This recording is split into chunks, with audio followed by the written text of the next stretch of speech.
Hi, kids.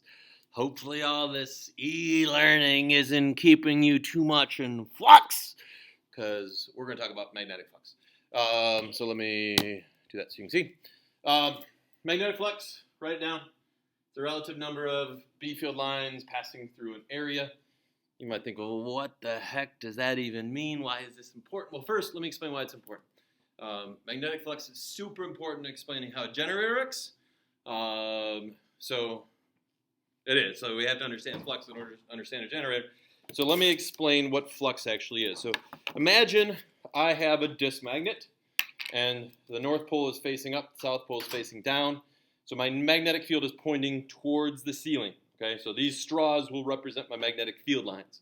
If I wanted to have a stronger magnet, I'd have to add more straws. If I had a weaker magnet, I would take some of these straws out. Okay, so that's what this represents. If I have an area, and I went like this, and you could count the number of field lines passing through there, that's the flux.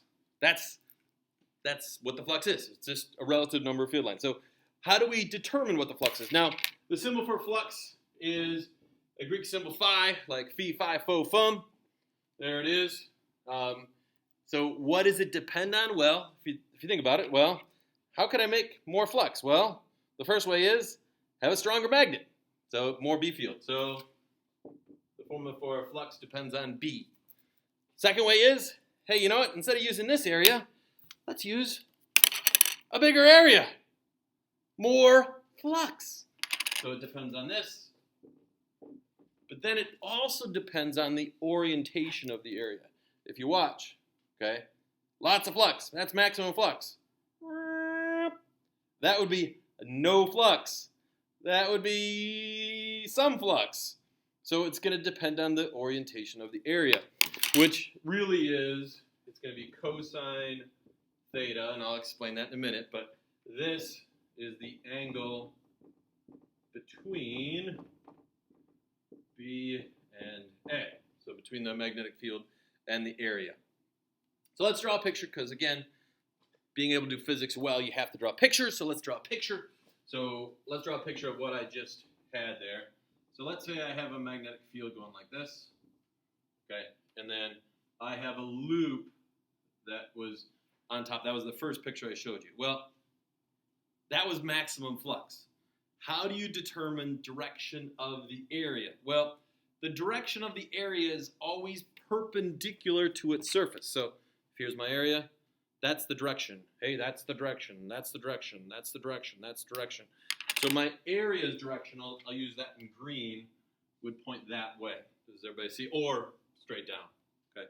Well, that means if this is maximum flux, I want this such that it's maximum. Well, what's the angle between this and this?